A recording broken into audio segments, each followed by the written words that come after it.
नमस्कार दोस्तों। आज मैं आप सभी के सामने एक इम्पोर्टेंट ड्रामा कैंडिडा लेकर आया हूँ जिसे जीवी शो ने 1894 में लिखा था और 1898 में इसे पब्लिश किया था। जीवी शो का जन्म 26 जुलाई 1856 को हुआ था और उनकी मृत्यु 2 नवंबर 1950 को। जीवी शो के बारे में ज़्यादा जानने के लिए हमारे एक अलग वीडियो जिसका लिंक नीचे दिया हुआ है, आप उस पर क्लिक करके देख सकते हैं। तो इस ड्रामा के बारे में आप लोगों को बता देना चाहूँगा कि ये एक सीरियस कॉमेडी प्ले है। इसमें किसी भी तरह का मैजिकल इफेक्ट नहीं है या फिर कोई जादुई कहानी नहीं है। ये एक सीधी सादी कहानी है जो एक पूरे दिन की कहानी है जो 3 भागों में दी हुई है। तो कहानी स्टार्ट करने से पहले इसके इम्पोर्टेंट कैरेक्टर के बारे में आप लोगों को बता देना चाहूँगा।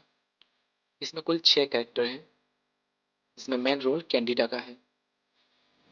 कैंडिडा जो मॉरल की वाइफ है और 2 बच्चों की माँ है। जेम्स मॉरल जो 40 ईयर का एक हैंडसम प्रीस्ट है और चर्च में काम करते हैं और वो एक अच्छे स्पीकर भी हैं। उनकी स्पीच सुनने के लिए बहुत दूर दूर से लोग आते हैं और वो अपनी क्वालिटी के लिए जाने जाते हैं। तीसरा है यूजिन मार्क बैंक्स जो कि एक टीनेजर पोएट है और वो नवाब का भतीजा है, यानी वो रॉयल फैमिली से बिलोंग करता है। अलेक्जेंडर मिल यानी कि लेग्जी वो सब क्लर्जी होता है और वो मॉरल की काफ़ी रिस्पेक्ट करता है। प्रोजर पाइन यानी कि प्रोजी वो मॉरल की सेक्रेटरी और टाइपिस्ट होती है और सीक्रेटली मॉरल से लव करती है। मिस्टर बार्गेज जो कैंडिडा के फादर हैं और फादर इन लॉ मॉरल के हैं, वो एक ग्रीडी पर्सन है और वो मजदूरों का खूब शोषण करते हैं। तो दोस्तों ये थी इस कहानी की कैरेक्टर्स, इसलिए अब ज़्यादा टाइम ना वेस्ट करते हुए इस कहानी को शुरू करते हैं। यानी ये कहानी शुरू होती है लंदन के उत्तरी छोर में बसे हैक्सेसी नामक जगह से, जो विक्टोरिया पार्क के लिए काफ़ी फेमस है। 3 अक्टूबर 1894 का समय है। वहाँ के लोग मध्यम वर्ग के हैं तथा उन्हें दूसरों की जिंदगी में दखल देना बिल्कुल पसंद नहीं है। हालांकि सभी लोग ऐसे नहीं हैं। मॉरल अपने घर के ऑफिस में बैठा हाल ही में मिले पत्रों को पढ़ रहा है। उसकी सेक्रेटरी और टाइपिस्ट प्रोजी यानी कि प्रोजर पाइन सामने बैठी अपना काम कर रही है। हॉक्सन ग्रुप नाम की संस्था ने उस रविवार को मॉरल को भाषण देने के लिए इनवाइट किया था, लेकिन हर रविवार उसे चर्च में भाषण देने जाने की वजह से उसने उस संस्था में जाने से इनकार कर दिया। वो प्रोजी से पूछता है कि क्या वो किसी दूसरे दिन खाली है, क्योंकि वो हमेशा बिजी रहता है। उसका स्पीच लोगों को काफ़ी पसंद करते हैं।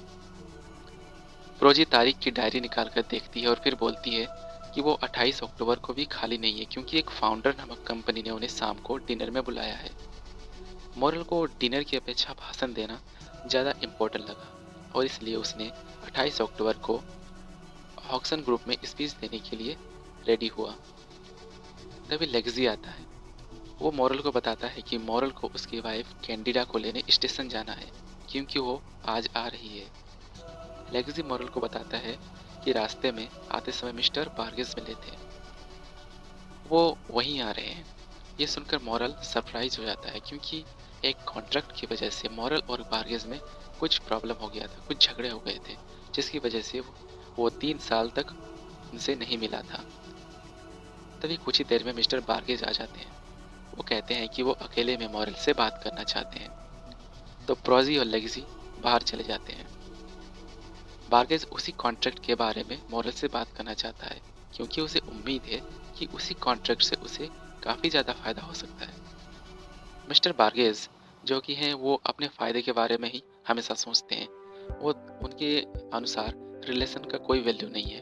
वो हमेशा जहाँ फ़ायदा मिलता है उसी जगह वो पहुँच जाते हैं। इसलिए वो अपने कॉन्ट्रैक्टर के जो लेबर्स हैं उनसे भी काफ़ी ज़्यादा मेहनत करवाते हैं और उनका शोषण करते हैं। ये बात मॉरल अच्छी तरह जानता है, इसीलिए उसने उस कॉन्ट्रैक्ट को कैंसिल करवा दिया था। लेकिन मिस्टर बार्गेस कहता है कि वो समय के साथ काफ़ी सुधर गया है, वो अब दोबारा ऐसी गलती नहीं करेगा। तब मॉरल की वाइफ कैंडिडा घर आती है। मिस्टर बार्गेज के साथ बातचीत की वजह से मॉरल कैंडिडा को लेने जाना भूल गया था। वो उससे सॉरी कहता है। वो कहती है कि कोई बात नहीं, उसे जर्नी में कोई परेशानी नहीं हुई, क्योंकि उसके साथ यूजिन था। उस वक्त यूजिन कैंडिडा का सामान लिए घर के अंदर आता है। बार्केस को जब पता चलता है कि यूजिन रॉयल फैमिली से संबंधित है तो वो खुश होकर उसका वेलकम करता है। कैंडिडा घर की बिगड़ी हुई हालत को देखकर उसे ठीक करने अंदर चली जाती है। बार्गेस भी एक जरूरी काम से घर के बाहर चला जाता है। तभी यूजिन मोरल से कहता है कि वो कैंडिडा से प्यार करता है और उसकी देखभाल मोरल से अधिक कर सकता है। वो मोरल को ताना मारते हुए कहता है कि उसका व्यवहार कैंडिडा के साथ अच्छा नहीं है, इसलिए वो उसे घर की नौकरानी की तरह बिहेव कर रहा है। इतना सुनने के बाद मोरल उसे समझाने की कोशिश करता है, लेकिन यूजिन उसे और भी ताना मारते हुए बुरा भला कहता है। तो मोरल गुस्से से यूजिन को घसीटता है और घसीटकर घर से बाहर निकाल देता है और कहता है कि यहाँ से चला जाए। तभी कैंडिडा आ जाती है और उसे यूजिन को लंच तक रुकने का आग्रह करती है। इस पर मोरल कुछ नहीं कहता है और यूजिन भी मान जाता है। दोपहर का समय है।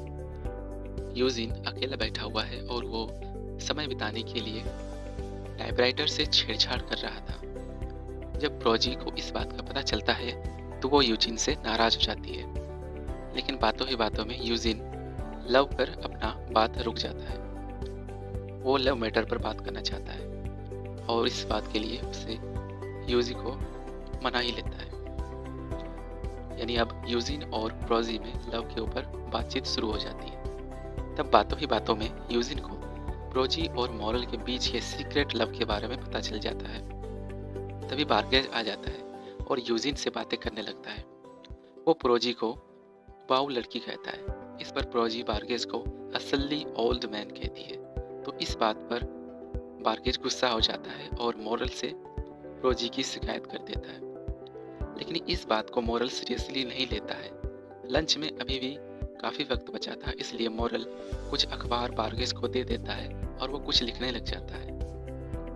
मोरल बार्गेज को बताता है कि कैंडिडा एक लैंप में पैराफिन ऑयल डाल रही है, इसलिए वो बिजी है। ये सुनते ही यूजिन को मन ही मन मोरल पर अधिक गुस्सा आता है। वो सोचता है कि मोरल कुछ ज़्यादा ही अपनी वाइफ पर टॉर्चर कर रहा है। उसे ऐसे निम्न काम यानी कि लोअर काम में कहने के लिए कहता है। तभी बार्गेज बाहर चला जाता है। प्रोजी अंदर आती है और कैंडिडा से कहती है कि खाने का बचा हुआ कच्चा सामान भी आ गया है। तो कैंडिडा यूजिन को मदद के लिए साथ में आने को कहती है।